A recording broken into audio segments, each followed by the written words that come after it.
वो एक बयान बहुत खतरनाक और नुकसानदेह साबित हो रहा है जो अमित शाह ने जब कहा कि विधायक तय करेंगे कि अगला मुख्यमंत्री कौन होगा। मैं भला कौन होता हूं किसी को मुख्यमंत्री बनाने वाला। इतनी सारी पार्टियों का गठबंधन है, चुनाव के बाद जब बैठेंगे सभी दल, विधायक दल के नेता बैठेंगे और अपना नेता तय कर लेंगे।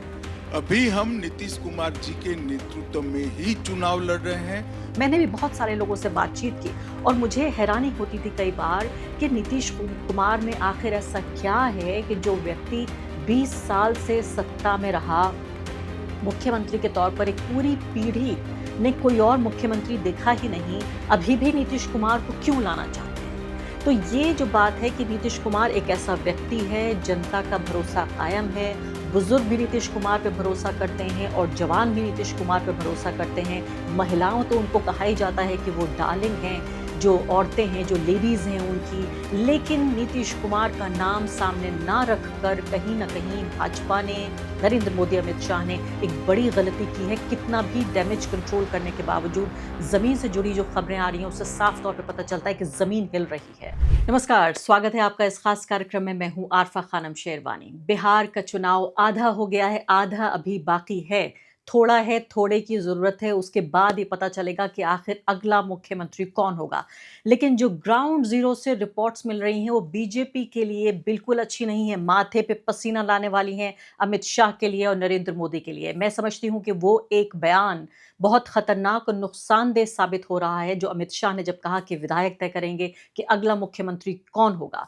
इसके बाद लगातार वो डैमेज कंट्रोल के लिए, जिसे अंग्रेजी में कहते हैं, उस नुकसान की भरपाई के लिए लगातार बयान दे रहे हैं कि बिहार में मुख्यमंत्री की कुर्सी के लिए कोई वैकेंसी नहीं है। लालू यादव चाहते हैं उनका बेटा बने, सोनिया गांधी चाहती हैं कि उनका बेटा बने, लेकिन कोई अभी वैकेंसी नहीं है। यानी इधर कह रहे हैं मुख्यमंत्री के लिए वैकेंसी नहीं है, उधर प्रधानमंत्री के लिए नहीं है। सुनने में बड़ा मजाकिया सा, चटखारे वाला ये बयान लग सकता है, लेकिन ऐसा लगता है कि वो एक बयान जो जनता के मन में घर कर गया है। उससे जिस तरह की ग्राउंड रिपोर्ट्स आ रही हैं, सीधे तौर पे पता चलता है कि अगर ये नुकसान हो रहा है एनडीए को, जितना कि आधी सीटों पर जो अब तक मतदान हुआ है वो पता चलता है, तो सीधा रास्ता निकलता है फिर तेजस्वी यादव के मुख्यमंत्री बनने का। मैं आपको याद दिलाना चाहती हूं कि पिछले चुनाव में 5 साल पहले भी जब मैं वहां गई थी, एक बड़ा क्रेज, एक आकर्षण था तेजस्वी यादव को लेकर। इस बार वो आकर्षण उतना नजर तो नहीं आता, एक तरह का साइलेंट वोटर जरूर है। लेकिन मैं आपको याद दिलाना चाहती हूं कि दोनों दल, यानी दोनों जो गठबंधन थे, दोनों को 37% उधर और 37% इधर, ये दोनों बराबर की मात्रा में इनको वोट मिले थे। लेकिन इस बार जो एक एक्स फैक्टर है, तो यानी 3 तरह की चीजें महत्वपूर्ण मानी जा रही हैं। एक बड़ा फैक्टर माना जा रहा है कि नीतीश कुमार का नाम ना लेना, नीतीश कुमार को शुरुआत से ही मुख्यमंत्री पद के उम्मीदवार, दावेदार या अगले मुख्यमंत्री के तौर पर प्रोजेक्ट न करना, ये भारी पड़ सकता है जो एनडीए है उसके लिए। और इसके जमीन पर, इसके काफी तौर पर मैं कहूंगी, एक तरह से एविडेंस नजर आ रहा है, सबूत नजर आ रहे हैं। दूसरी बड़ी बात देखने को मिल रही है प्रशांत किशोर का फैक्टर। अभी तक ये एक मिस्ट्री बना हुआ था कि प्रशांत किशोर आखिर किसका वोट काटेंगे। अक्सर ये बात कही जा रही थी कि सेक्युलर वोट वो काटेंगे, यानी कि मुसलमानों का वोट काटेंगे और जो गठबंधन का वोट काटेंगे। लेकिन शहरी इलाकों से जो पहली रिपोर्ट्स मिल रही हैं मतदान के 24 घंटे गुजरने के बाद, वो सीधे तौर पे ये बता रही हैं कि शहरों में जो वोट कटे हैं वो अपर कास्ट के वोट काटे हैं, जो मेनली अगर देखा जाए तो भाजपा का वोटर है। तो ऐसे में ये 2 महत्वपूर्ण चीजें हैं जिससे सीधे तौर पर ये साबित हो रहा है। और तीसरी महत्वपूर्ण बात है मल्लाहों का साथ, यानी कि मुकेश साहनी का जो साथ गठबंधन को मिला है, वो सिर्फ मल्लाहों के नेता नहीं, 2.5% मल्लाहों के नेता नहीं, बल्कि ईबीसी जो दूसरी कई कास्ट ग्रुप्स हैं, वो भी ये सोच रहे हैं कि उनमें मुकेश साहनी को अपने नेता के तौर पर देख रहे हैं। तो सीधे तौर पर आप इंडियन एक्सप्रेस की रिपोर्ट पढ़िए, अभी एक दिन पुरानी ये रिपोर्ट है। चुनाव यानी पोलिंग होने से ठीक पहले जो ग्राउंड रिपोर्ट दिख रही है वो साफ तौर पर बताती है कि नीतीश कुमार को आज भी बिहार का एक तरह का गार्डियन बताया जाता है, उस बुजुर्ग नेता के तौर पर, जो नेता एक संतुलन, एक बैलेंस बना के रखता है। मैंने भी बहुत सारे लोगों से बातचीत की और मुझे हैरानी होती थी कई बार कि नीतीश कुमार में आखिर ऐसा क्या है कि जो व्यक्ति 20 साल से सत्ता में रहा, मुख्यमंत्री के तौर पर एक पूरी पीढ़ी ने कोई और मुख्यमंत्री देखा ही नहीं, अभी भी नीतीश कुमार को क्यों लाना चाहते हैं। तो ये जो बात है कि नीतीश कुमार एक ऐसा व्यक्ति है, जनता का भरोसा कायम है, बुजुर्ग भी नीतीश कुमार पे भरोसा करते हैं और जवान भी नीतीश कुमार पे भरोसा करते हैं। महिलाओं तो उनको कहा ही जाता है कि वो डार्लिंग हैं, जो औरतें हैं, जो लेडीज़ हैं उनकी। लेकिन नीतीश कुमार का नाम सामने ना रखकर कहीं न कहीं भाजपा ने, नरेंद्र मोदी, अमित शाह ने एक बड़ी गलती की है। कितना भी डैमेज कंट्रोल करने के बावजूद ज़मीन से जुड़ी जो खबरें आ रही हैं, उससे साफ तौर पे पता चलता है कि ज़मीन हिल रही है। और अगर पटना हिल रहा है अगर, तो दिल्ली की सल्तनत भी हिलेगी। ये सीधे तौर पर, अगर पटना में दीवारें हिल रही हैं, तो दिल्ली में ज़मीन हिलेगी। इसे सीधे तौर पर जोड़ा जा रहा है क्योंकि इसके बाद भी सिर्फ बिहार से चुनाव शुरू हो रहा है, बिहार पे ख़त्म नहीं हो रहा। इसके अलावा तमाम जो पड़ोसी राज्य हैं, चाहे वो असम हो या पश्चिम बंगाल हो, उसके चुनावों पर सीधा असर पड़ेगा क्योंकि बीजेपी उम्मीद ये कर रही है कि 2 दशकों से लगातार उसने अपनी ज़मीन बनाई हुई है यहाँ बिहार में। इस बार तो उसे अपना मुख्यमंत्री मिलना चाहिए और इसी चालाकी के तहत यही देखिए आप शातिर चाल थी, जिससे जनता के मन में ये बिठाने की कोशिश की गई कि अगला मुख्यमंत्री भाजपा का हो सकता है। लेकिन यहाँ हैरानी की बात ये है कि बीजेपी के पास आधा नहीं, मैं कहूँगी 1/4 नेता भी नहीं है, जो नीतीश कुमार का मुकाबला कर सके। नीतीश कुमार एक ऐसा व्यक्ति है कि मैंने मुस्लिम समुदाय में भी जब लोगों से बातचीत करने की कोशिश की, न सिर्फ कि वो जो एक्सट्रीमली बैकवर्ड या महादलित लोग हैं या महापिछड़े हैं, उनसे ही नहीं, मुसलमानों से, जिनको भाजपा से आप जानते हैं, मुस्लिम विरोधी भाजपा की नीतियों की वजह से लगातार जो है भाजपा के विरोध में मुसलमान वोट देता रहा है। नीतीश कुमार ने उनके साथ मिलकर सरकार चला रहे हो, उसके बावजूद भी शायद ही कोई ऐसा मिला हो जो नीतीश कुमार की बुराई करता हो, जो नीतीश कुमार को नापसंद करता हो। यानी एक ऐसा व्यक्ति जो सबको साथ लेकर चलता है।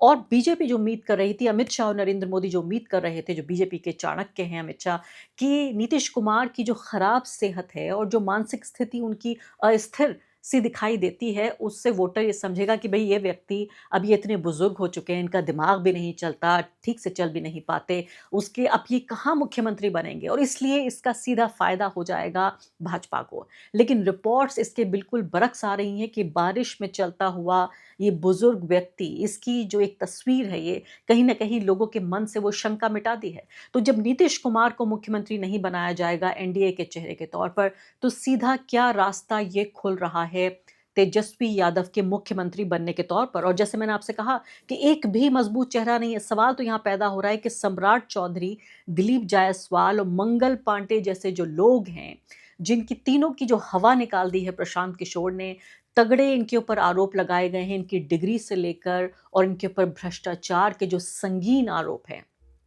सीधे तौर पे मैं कहूँगी कि वो खासकर जो शहरी जनता है, उसके मन मस्तिष्क में इस तरह का एक संदेह, एक शुबा पैदा हुआ है, जिससे कि अब वो लगता है कि अब भाजपा के लिए तो कोई मुख्यमंत्री का कैंडिडेट है नहीं। अगर मान लेते हैं कि अगर भाजपा के भी बड़े चाहने वाले वहाँ पर मौजूद हो गए, उसके बावजूद भी उनके पास कोई स्ट्रॉन्ग फेस नहीं है, तो क्या दिल्ली से किसी को भेजा जाएगा वहाँ मुख्यमंत्री बनाने के लिए अगर भाजपा की ज़्यादा सीटें आती हैं? इस सब के बावजूद कि पूरे तरीके से, जिसे सन ऑफ द सॉइल कहते हैं, कि माटी का लाल, 2-2 माटी के लाल वहाँ मौजूद हैं। लालू का बेटा तेजस्वी और उधर नीतीश कुमार, जो लालू यादव की ही पीढ़ी के हैं। तो ऐसे में कौन पूछेगा सम्राट चौधरी, दिलीप जायसवाल या मंगल पांडे को?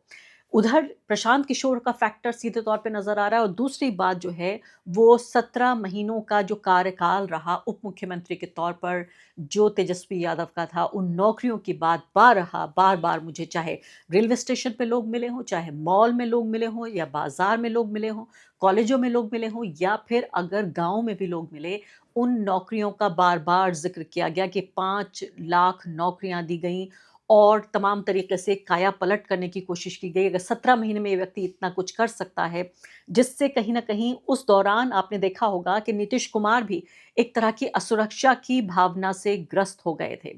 और दूसरा एक जो नैरेटिव चलाया है, जो इंडिया गठबंधन ने, जिस तरह से हम देख रहे हैं, चाहे कांग्रेस पार्टी हो या तेजस्वी यादव हो, कि ये गुजरात का मॉडल लाने की कोशिश हो रही है यहाँ पर बिहार में, जहाँ बड़े-बड़े कारोबारियों को सस्ते दामों पर ज़मीन उपलब्ध कराई जाएगी और आम जनता की कीमत पर ये होगी। तो ये जो मॉडल है साफ तौर पर दिख रहा है। तो आपको मालूम है 2020 में जेडीयू को 43 और बीजेपी को 74 सीटें मिली थी और इस बार ये उम्मीद कर रही थी बीजेपी कि उसको इससे भी बढ़कर मिलेंगी। लेकिन शक अब इस बात का पैदा हो रहा है कि ये 74 सीटें भी क्या बचा पाएगी बीजेपी, और क्या सबसे बड़ी पार्टी के तौर पर उभरेगी क्या जेडीयू? तो यानी अगर ये कशमकश और असमंजस और कन्फ्यूजन की स्थिति बनी रही तो पहले दौर में तो सीधे तौर पर ज़मीन पर कम से कम नुकसान नज़र आ रहा है। दोनों बराबर की सीटों पर चुनाव लड़ रहे हैं, 101 और 101। तो यानी अमित शाह के बयान पर जो ख़ासकर जेडीयू के नेताओं की जो प्रतिक्रिया आई है, उससे साफ तौर पर ये नाराज़गी भी ज़ाहिर होती है। तो 20 साल के बाद तमाम तरह की समस्याओं के बावजूद नीतीश कुमार की लोकप्रियता बनी हुई है। बीजेपी के पास अपना कोई भी एक मजबूत नेता नहीं है। जो ये 3 नेताओं के नाम मैंने आपको कई बार बताए, ये भ्रष्टाचार के आरोपों से, करप्शन के आरोपों से घिरे हुए हैं। ऐसे में लगता है कि ज़मीनी रिपोर्ट्स जो बता रही हैं कि बहुत भारी गलती की है बीजेपी के चाणक्य ने नीतीश कुमार को पहली ही बार में मुख्यमंत्री के कैंडिडेट के तौर पर आगे ना रखने के लिए।